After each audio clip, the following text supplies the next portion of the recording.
నిరుద్యోగులను పొట్టన పెట్టుకొని దాదాపు 500-600 మంది నిరుద్యోగులని ఈ రోజు పిట్టలను కాల్చేట్లా కాల్చిన గత బీఆర్ఎస్ ప్రభుత్వం ఈ రోజు మొసలి కన్నీరు కారుస్తూ ఈ రోజు గౌరవ ముఖ్యమంత్రి రేవంత్ రెడ్డి గారు వచ్చి 6 మాసాలు కావచ్చిన ఈ రోజు దాదాపు 40,000 ఉద్యోగాలను నోటిఫికేషన్ భర్తీ చేసి నియామక పత్రాలు ఇస్తుంటే ఓర్వలేని ఈ టీఆర్ఎస్ నాయకులు ఈ రోజు మా యొక్క నాయకుని దిష్టిబొమ్మ దానం చేయడాన్ని తీవ్రంగా ఖండిస్తూ ఎవరైతే వాళ్ళు దానం చేసిండ్రో దాంట్లో పసుపుతోని మీ రోజు శుభ్రం చేయడం జరిగింది.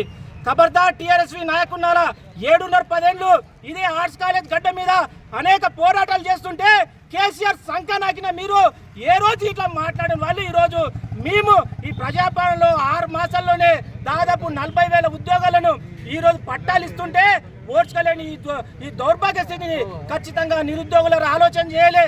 ఈ రోజు పట్టుమని 6 మాసాలు ఇట్లా కాలే ప్రభుత్వానికి అయిన అనేక సమస్యలు ఉన్నాయి.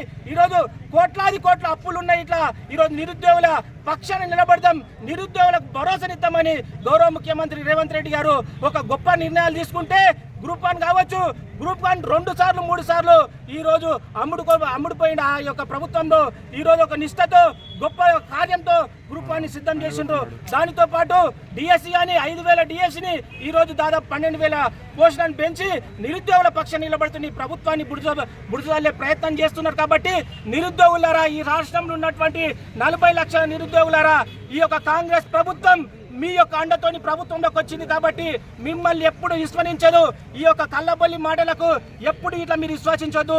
గత 10 ఏళ్లకెళ్ళి ఎవడైనా మాట్లాడా, ఏ బీఆర్ఎస్ ఓడైనా ఏ బీజేపీ ఓడైనా మాట్లాడా.